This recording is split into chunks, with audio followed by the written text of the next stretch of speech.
백현동 개발 특혜와 쌍방울 대북 송금 의혹에 연루된 더불어민주당 이재명 대표가 구속의 갈림길에 섰습니다. 영장 실질 심사에 출석한 이 대표는 쏟아지는 취재진 질문에는 침묵했지만 법정에선 직접 검찰 주장을 반박하기도 했습니다. 김철희 기자가 보도합니다. 오전 10시부터 저녁 7시 20분까지 9시간 20분에 걸친 마라톤 영장 심사를 마친 민주당 이재명 대표. 오랜 단식으로 건강이 온전치 않아 지팡이를 짚고 천천히 걸음을 옮겼는데 쏟아지는 기자들 질문엔 아무런 답을 하지 않았습니다.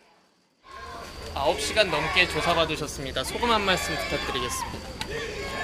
어떤 부분 위주로 반박하셨습니까? 검찰은 증거인멸 우려에 대해서 강조했는데 이에 대해서는 어떻게 보시나요? 하지만 법정에선 검찰과 이 대표 측이 불꽃 튀는 공방을 주고받았습니다. 먼저 검찰은 이 대표 측이 노골적으로 증거를 없애고 주변인 진술을 회유하는 등 사법 절차를 방해하고 있다며 구속 필요성을 강조했습니다.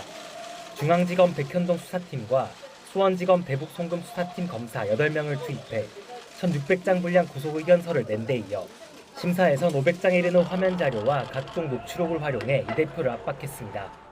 백현동 의혹의 경우 검찰은 이 대표가 권력형 지역 토착 비리 사건 정점에 서 있다면서 최측근이자 선거에서 주 역할을 한 로비스트 김인섭 씨를 도우려고 개발 특혜를 제공한 거라고 주장했고, 쌍방울 대북 송금 의혹에 대해선 이 대표 측 회유를 통해 이화영 전 경기도 평화부지사가 진술을 바꾼 거라며 증거인멸 가능성을 역설했습니다. 반면 이 대표 측은 검찰이 광범위한 수사를 벌여 더 없앨 증거가 없다면서 불구속 수사가 이루어져야 한다고 맞섰습니다. 이재명 대표도 직접 발언권을 얻어 검찰 주장을 반박했습니다. 특히 최후 변론에선 경기도지사가 된 이후 하루도 빠짐없이 수사가 이어졌다며 세상에 공적이 된 것 같다고 토로하기도 했습니다.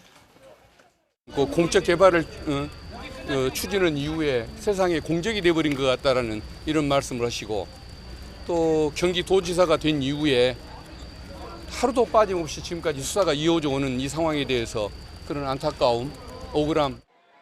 신문을 마친 이 대표는 경기도 이왕 서울구치소로 이동해 영장심사 결과를 기다리고 있습니다.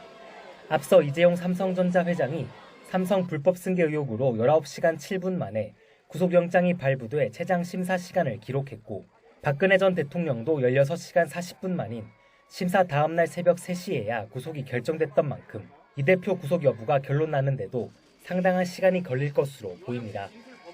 YTN 김철입니다.